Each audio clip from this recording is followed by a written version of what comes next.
between who was the decision maker under the Emergency Act versus who is the decision maker under the CSIS Act.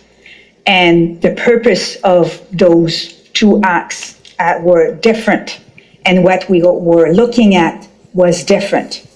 I think that what you said when you talk about Madame Thomas is that she was integrated views, but views were coming from Minister of Transport. Views were coming from public safety. I can go on and on, as I said before. Like we saw threats from port of entry. We saw threats in terms of presence of guns. We saw kids, being used as shield. We saw, harassment on the streets. Like the threats that we were collecting, we saw impacts on our trades.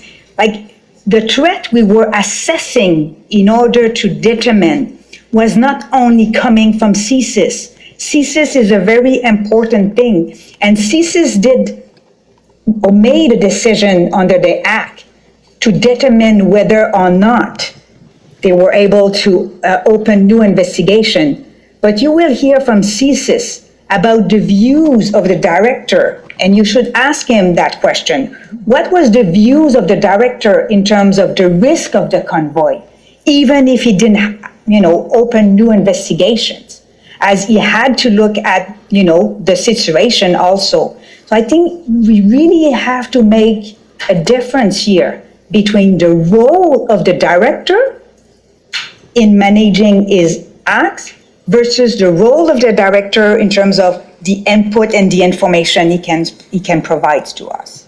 Commissioner, I think I'm way past my time, so I'll wrap up. Thank you.